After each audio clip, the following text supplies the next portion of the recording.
Hi, I'm Dan from Bowers Group. Today we're taking a look at the brand new Wright Premium Line height gauge.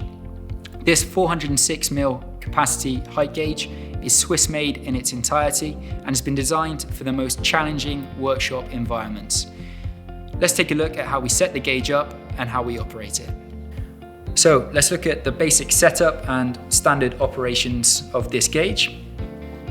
First of all, when I turn the gauge on using the on button, it's going to ask me to reference. So if I bring the stylus past its reference point and then bring it back up, you'll hear a beep and it's happy that we've referenced the gauge. It's now asking and flashing for me to put my stylus in between the calibration artifact and calibrate the stylus. Before I do that, let me just go on and explain each of these buttons. So button 0 is to zero this position of the stylus.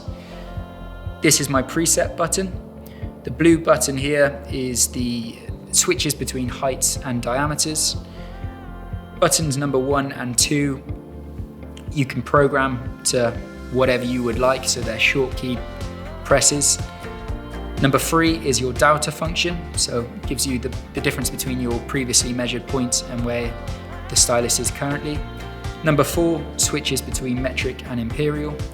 Number 5 is your minimum and maximum function. Number 6 is your centerline callout. This is the print function, and we can hook up a printer with the gauge so that it prints out the readings.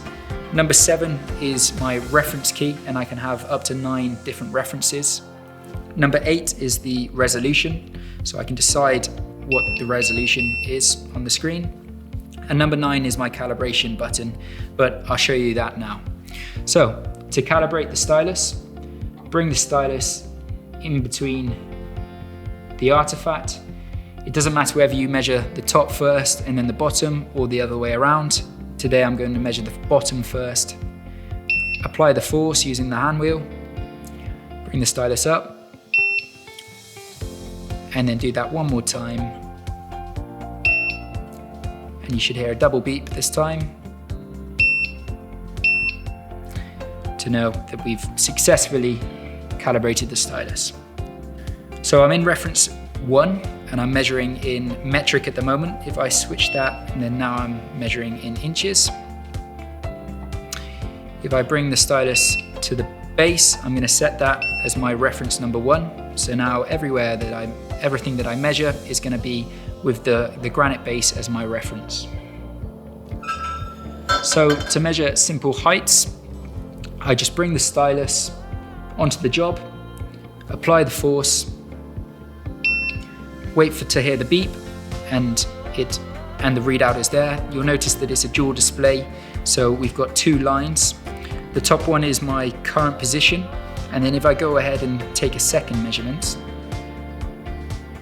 you'll see that the second line is still fixed with my previously measured point. If I measure the second point, then I can see that this point is 2.8 from the base to the stylus, and the previously measured, this 1.8 is my gap between the previously measured point and the current position of the stylus. So to switch from heights to diameters, just push the blue button on the bottom right, and now the gauge is going to be looking for a diameter. So if I take the stylus and put it somewhere near the bottom of my diameter or somewhere near the top, it doesn't matter, either way is fine. Apply the force and wait for the gauge to beep. Drag the stylus through the part and then lift it to the top. And the gauge is making really clever decisions to decide the minimum and maximum point, and then to calculate the diameter.